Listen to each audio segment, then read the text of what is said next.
Hello, fellow foodies, and welcome back. This is Dr. Cassandra Quave, and you're listening to Foodie Pharmacology, the science podcast for the food curious. Today on the show, we're going to learn a little bit more about food and an exciting new program called Food EDU. Our guests today are Jackie Bertoldo.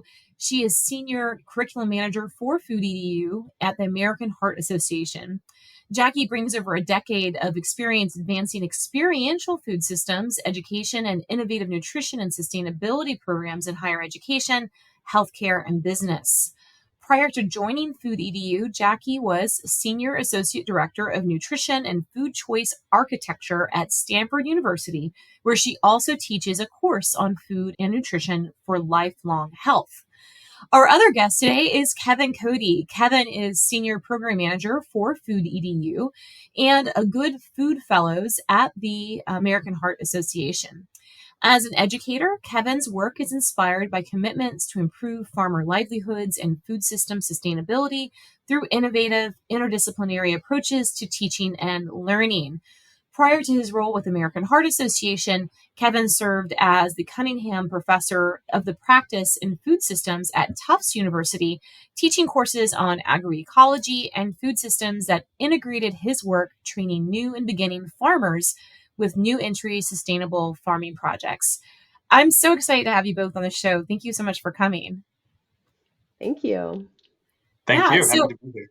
you both are working on things that I get really excited about. It's all sweet nothings in my ear when I hear terms like sustainability and education around food and linking this also to the public. So maybe we can start with just an introduction to what is Food EDU and how does it differentiate from other educational resources in this space? Food EDU is a new educational platform offered by the American Heart Association that is really an effort to bridge disciplines, geographies, and professions that relate to agriculture, food, nutrition, and health. And the way we got started was our work with the Periodic Table of Food Initiative. That initiative, new cutting-edge science around food composition data, recognized that there would be a need to build the capacity of scientists so that they could actually incorporate and utilize some of the data being generated. And Food EDU was seeded by the PTFI to really enable a new generation of scientists to utilize this innovative approach to generating food composition data, but also to bridge those different disciplines and geographies around the world so that people in public health could communicate with analytical chemists around the value of food composition data and what that might mean for human and planetary health. Amazing. And so when I think about food composition data, this is a lot of chemistry data, a lot of nutritional data. That can be a bit overwhelming, I think, even for scientists to look at this complex data. So, Jackie, can you tell us a bit more about how Food EDU helps to translate what we're learning through the PTFI initiatives? Yeah, absolutely. I think our goal, in particular with our first course track, which is titled Foodomics and Society, is to really create a common language from which we can have these discussions around the value of food composition data, how it translates for human health, how it translates for environmental and planetary health.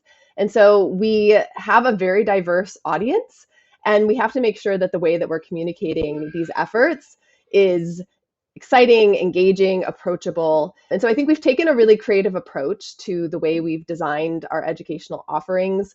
We highlight a lot of actual experiences and change makers all around the world who are doing the work on the ground. So we have case studies where there are mini documentaries where we're showcasing this work in practice so that it's very clear how this translates to the communities and the people who are being impacted and how they're utilizing this food composition data to help support people in the planet. Amazing. That's really exciting. I'm really looking forward to learning more about these lessons that you'll be sharing through this Foodomics course. So when you say that you're developing a course, how is this accessed, or how will this content be accessed by the public? So our courses are all open access. They're intended for a global audience. And so we have an e-learning platform through the American Heart Association where we'll be releasing these courses, and learners all over the world can come and join the courses and take them and earn certificates of completion. And we also really hope to partner with academic institutions to try to integrate this content into existing and future courses so that there can be both the asynchronous online experience that we're providing complemented with experiential education, discussion in real time that's very context specific in all of the communities and geographies we're working with. Amazing. So I'm really thinking this could be a great resource for college students in addition to others, maybe something that educators can include in their curriculum or as additional learning resources in food classes. And I'm struck by the ambitious nature of going after the target of a global audience, global learners. So maybe Kevin, you can speak a little bit about that. What are the challenges in developing a curriculum for folks around the world? And what are the opportunities that you guys are most excited about? Interestingly, I think that I had that same question to the people that we work with when we started this: is what does it really mean to enable an educational platform that could actually meet people where they are and still provide a universal kind of framework to approach some of the issues? And I think, interestingly, they turned it right back on me and said, well, what does it mean to you? And I think that it is something that I think a lot about. Some of my prior work had to do with international comparisons around things like farmers markets and community gardens to understand what are some of those common themes in very different geographies that can connect these kind of alternative food movement initiatives. And I think similarly with something like food and food composition data, there is a common understanding of the value of food, and understanding both in terms of its nutritional qualities, but also its connection to place and to people and culture. And so there are these, I think, unique themes that we really try to emphasize, especially in our foundational modules. The first of which, for example, is called Ways of Knowing Food. And so rather than trying to limit us to an understanding of analytical chemistry and how they know food, we really want to start very broadly and think about how we might integrate different perspectives on knowing food, whether that's from a agricultural perspective, culinary perspective. And I think the pedagogy that we have adapted to try to accommodate these diverse learning backgrounds and different disciplines and geographies is to do something like Jackie mentioned, which is to really situate a lot of the learning objectives in place with case studies. Our first 3 case studies are in Peru, Ethiopia, and Montana. And ideally, each of them give the learner something to reflect on relevant to the place where they live. And we have reflection prompts in our modules that attempt to do something similar. I think by attempting to partner with academic institutions, especially in this pilot phase, because we are about to pilot the first 3 modules of our 7-module course track, we are interested in working directly with instructors and educators who themselves could carry this forward to their students, and we'll be providing teaching guides to enable them to do that, so that the instructors who are in a better position to really kind of ground the context of this curriculum in those places can do so with our support in these teaching guides. But I think some of the themes that we do address here are really widely applicable. And by bringing in diversity of speakers from around the world, these different kinds of case studies, and starting with these really foundational themes about how we know food, the importance of food in our lives, we're able to bring people into the conversation from wherever they live. Incredible. Yeah, I think that there's a rise in interest in where our foods come from, what the quality of our foods is. I just saw that they're going to be releasing a new Food Inc. I guess version 2 or of that. Really diving into the industrial food movement and what impacts that has on our health. I know that the PTFI is very interested also in the value that regenerative agriculture brings to our foods. How is that addressed, or is that addressed in your initial food course? And maybe can you elaborate a bit more, Jackie, on some of these case studies? Like what kind of content might we expect?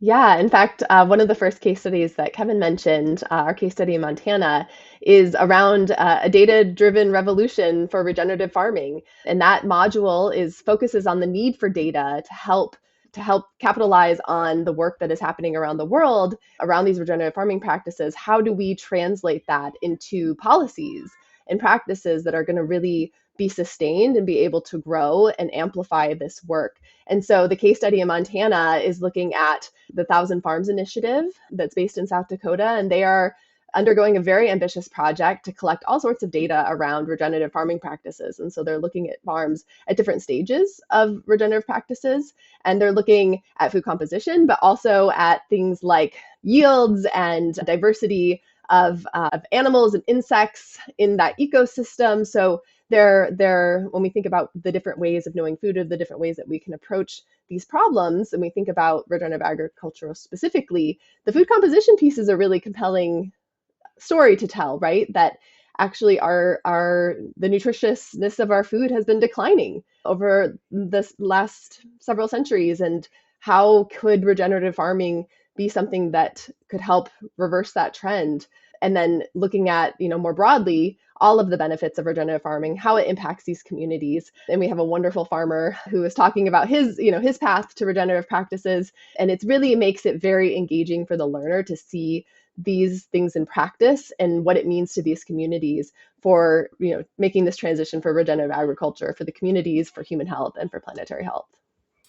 That's amazing. I love the tie back to the land and back to the people working the land and the tie to data. I mean, I think we need more of this, of connecting the science that's happening in the laboratory with what's actually happening in the soil and with the foods that are being produced.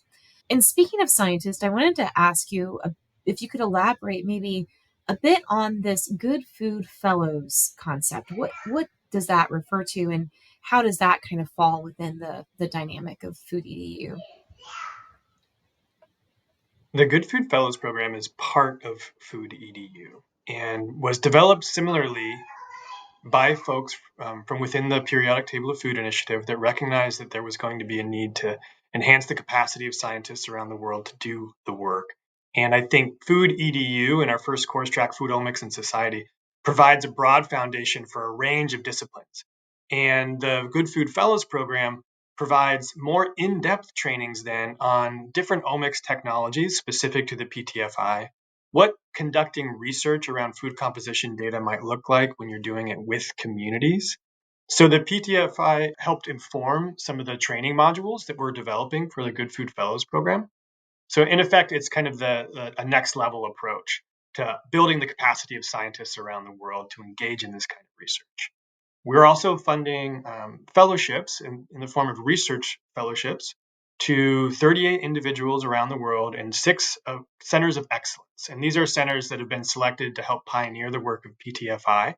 And the centers of excellence that we'll be working with our Good Food Fellows are in Mexico, Colombia, Ghana, Ethiopia, Fiji, and Thailand. So recently, each of those fellows kind of began their 2-year fellowship where they will be working with mentors at their respective institutions to conduct research in their communities related to things like better understanding the nutritional quality of underutilized crops in their region.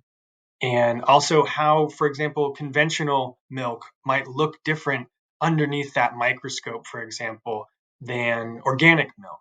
And when I say microscope, I really mean mass spectrometer.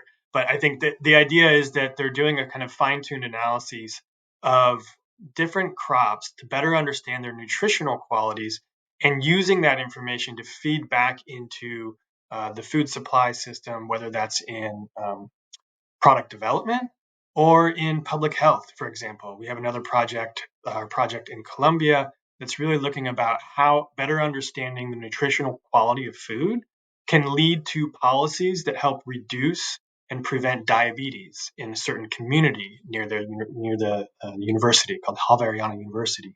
So in that sense, you see a lot of different folks coming together from within the university, from the public health, mental health domains, as well as from the analytical chemistry side, to bring that information together in a way that helps address a real community need. That's amazing. I love the cross-disciplinarity of this approach, because I think many of our listeners of the Foodie Pharmacology podcast recognize that, we are what we eat, right? Our physical health and the health of our planet is in large part tied to the foods that we cultivate and eat. And like you were mentioning, milk is not milk sometimes. It's like, what does that mean? Is a tomato always a tomato? Like when we're looking at it from a molecular chemical level, that's when you can really start to see those differences that then translate into actual health consequences for both planet and people. And I think that's really exciting. Maybe, Jackie, building upon this, can you offer perhaps an example of some of the interesting case studies that you guys have started to elaborate upon in the course? And what might a learner expect to encounter when trying out one of these Food EDU modules? Yeah, so I would say our highest priority, I think, is to inspire people. We want to inspire the next generation of leaders across the food system to learn more about the tools and the technologies that are really going to revolutionize the way we know food, and to be a part of that experience and to let everyone share in that across the world to solve these grand challenges that we have. And so we have now case studies that we're developing for the next 4 modules in our Foodomics and Society course that are really going to look very specifically at the omics aspect of this work. How does this take us from how we currently approach nutrition? And as a dietitian, a trained dietitian, and with over a decade in experience in nutrition, this has been a learning journey for me to understand that even how I was educated around what's in our food and how it impacts health has been quite limited up until this point. We really know about 1% of what is in the food that we eat. And there's just this very exciting opportunity to think more holistically about food. And I think the omics technologies are going to enable us to understand on a much deeper level what is in our food and how it impacts health and the planet. And so for the case studies that we're working on right now, we will be partnering with many of our centers of excellence, incorporating some of the work of the fellows that Kevin mentioned. And what's interesting about this work is that it's really at the cutting edge. It's really, the science continues to emerge. And so we don't necessarily have the ending of the story yet. And so really the goal of these case studies and of the stories that we want to tell is to demonstrate the excitement around foodomics, to demonstrate the ways that it's being applied to better understand our food, and then what are the potential implications. But the story will continue beyond just the case studies, and we hope as we continue to build out our curriculum that we'll be able to continue to follow these projects as we continue to learn more and as we see how the data that's being generated will translate outside of the lab. How does that translate to policymakers, to those who are designing food-based dietary guidelines, to those who are looking to implement regenerative practices on their farms? And so we're really kind of just at the cutting edge. And so we're really aiming to be very inspirational. We want to bring more people into the fold of this work and enable that collaboration you were talking about across geographies, disciplines, and cultures. Amazing. So we're not just talking about education here. We're talking about inspiring a new generation of change makers and maybe people that can make an impact. So this one's back to Kevin. What type of impact is the goal of this, the long-term goal that one would hope would come out of this educational platform? Two things immediately come to mind. And one, interestingly, has to do with one of the unique contributions of the PTFI, which sounds maybe not that interesting, but when you really think about it, is kind of a phenomenal innovation. And that's the standardization of food composition data. Previously, the data that was being generated was more or less isolated to within the lab in which it was generated. And labs didn't have the opportunity to do the kind of collaborative work that PTFI is enabling because of the way their systems were designed and the way that they were running these particular omic platforms. So where we see this going, I think, is in really building some collaborative strengths and networks of research scientists globally that could, from the ground up, be thinking about how to share their data with others, what collaboration means in this global context, what kind of work could result from a food composition database that does allow for these standardized tools and technologies such that scientists from around the world could look at the same apple variety grown in a soil in Ethiopia and one grown in Oregon and understand more about how soil composition influences nutritional quality given those two very unique environments. Not to mention how things like culture and geography get layered into research like that. Because I think one of the other things that I could really see this being a powerful example of what we could accomplish with this is in understanding the value of biodiversity and prioritizing its conservation. I think one of the things we could imagine coming out of a project like this, with the ability to generate more rapidly and in a standardized way these food composition data, is that we'll understand more about the vast edible biodiversity of our world's food supply that we didn't know. And I think in doing so, we might be able to better encourage the conservation of both land and crops. And in that way, we're helping also promote the conservation of culture, where we see culture as one of the main stewards of edible biodiversity, culture and heritage, and all of these different sort of less maybe physical sciences that really do provide the impetus for doing the kind of conservation and really deep dive into the biophysical sciences so that we can actually enable the conservation of culture and edible biodiversity simultaneously. And I think that in those two ways, I could see this project really having some groundbreaking contributions to the fields of food, agriculture, health, and nutrition. Amazing. Jackie, what else do you think we should learn or know about this initiative and how to access it? Well, if I could just add to some of what Kevin was saying, I think just looking at the incredible group of educators that we have brought into this project, I think really speaks volumes about the excitement around its potential impact. So just imagine you're a college student and you go into a class and we have the world's leading scientists and authorities and change makers on the topic of food and food systems and human health, and those are your teachers. And you get to bring them in, and our the way we're delivering the content, you mentioned Food Inc. We've taken a note that having really engaging content is a really important aspect to learners really achieving the learning objectives of our course. And so in a virtual environment, that can be a bit challenging. And so what we've done is we've brought just incredible, compelling speakers. We have created these videos, these lessons that they are leading. We've included lots of video from around the world to bring true examples to the concepts that they're discussing.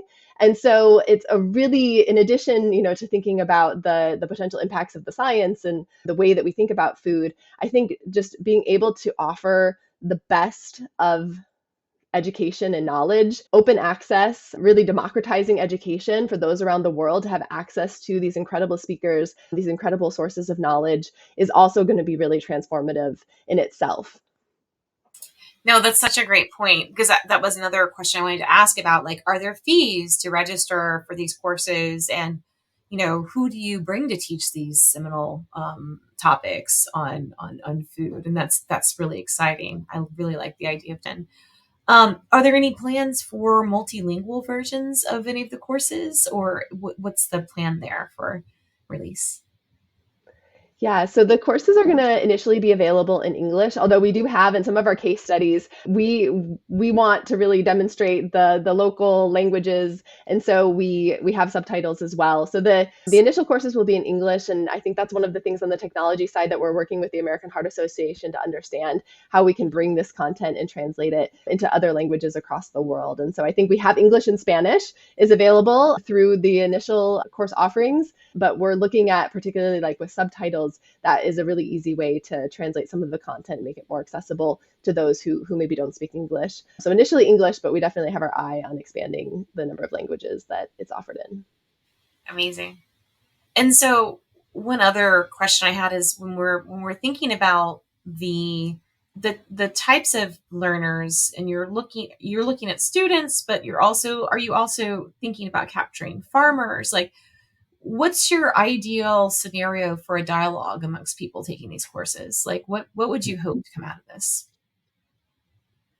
Sure. I would say that the center of our target audience is the Good Food Fellows. Mm-hmm. And interestingly, they were kind of a part of the process as we developed the courses and we were thinking about professional development needs. So we had a target audience and institutions with which to engage and help inform the curriculum as it's being developed. And a lot of the fellows themselves come from analytical chemistry backgrounds, but not all of them. Others are in public health, nutrition, and dietitian, for example, or also other fields that are represented among our fellows. And so using them as an example, we can kind of imagine the second ring just on the outside of that target audience, including folks from those other fields, such that if you're a nutritionist that doesn't know a lot about omics, for example, that perhaps this is your entry point into that field. Conversely, if you're an analytical chemist who's doing work in metabolomics, this is an opportunity to expand those horizons and be able to communicate with others the value of what you're doing because of how it's being presented in the curriculum.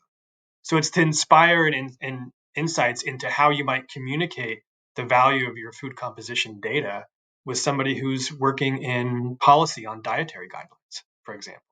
So we see policymakers also having a role to play as learners, agricultural extension agents as well, especially as we start to build out some of the data around the relationships between agricultural production practices and nutritional quality of food. And I think that's a connection that is often discussed in this world, and I think is in need of the kind of data that's being generated now, both enabled by emphasis on understanding the science of regenerative agriculture, but also understanding the science of food composition. And as those things start to merge, I think we'll be able to bring in more individuals from like an extension background, for example. But the policymakers working on dietary guidelines, institutes of public health, are also represented among our centers of excellence. And I think that in that way, a kind of civil society sector and a public sector would take interest in these courses. As we've mentioned, working primarily with academic institutions and students, graduate students in particular, who are maybe slightly more advanced. Not that the material itself is very technical, especially for our food omics and society course track. We do endeavor to make this broadly accessible, both in terms of its geographic application, but also in terms of the level of technical expertise one would need to have going into these courses. So I think on one hand, we imagine this kind of expanding out beyond the world of analytical chemistry and allowing those individuals to really gain some insights into the broad applications of their work. And on the other, we imagine folks maybe who are on the outside of that world taking a greater interest in the value of these kind of data and what it can mean for their work. Incredible. And so as we're wrapping up, I guess I just had one last question, Jackie, is, what are the exciting avenues that you see this expanding into down the road? I know we're at the very beginning. We're getting ready to launch. This is going to be available soon. What's your vision for its expansion down the road? Yeah, well, I think we've talked about some very exciting topics today where we could really see us expanding down tracks around regenerative agriculture. Another really strong application we feel is around food as medicine, which, at least in the US, is a concept that has a very specific meaning around some of the research that's occurring right now, at least with the American Heart Association. And so we're really eager, being positioned within the American Heart Association, to think about how we can translate this emerging research into education. And I think that would be kind of our goal more holistically overall, is to identify areas within the food system where the research is outpacing educational opportunities globally. And how can Food EDU step in to help fill that gap? And so, yeah, regenerative agriculture is certainly one that we're eager to explore. Food as medicine is another area. And there's many, many more, I think, around training dietitians and nutritionists all over the world around sustainable food systems. So that's a gap that has been, I think, widely acknowledged, is that those who are doing a lot of the nutrition education don't necessarily have training in food systems. So if we really truly want to bridge sustainability with diets, we really need to engage that group as well and empower them with information around how they can construct dietary advice that is also mindful of the environmental impacts of people's food choices. And so those are just a few, but we're really eager to explore partnerships. And I think that's another thing that really makes Food EDU unique, is that we really are aiming to partner. We don't want to reinvent the wheel. We want to partner with those leading organizations, citing stories to share, and we want to provide a platform to really elevate and amplify those stories within Food EDU. It's amazing. I'm really excited to dig into this content. I think it could be a lot of value, not just for me, just that I always am looking for new learning opportunities, but also for my students and for listeners. So, Kevin, I know that I'm certainly eager to learn more about this content and try out your modules. And I'm sure many of our listeners are as well. Where can we find out more? When will it be available? Thanks, Cassandra. The pilot program for the first 3 modules for Foodomics and Society just launched in April of this year.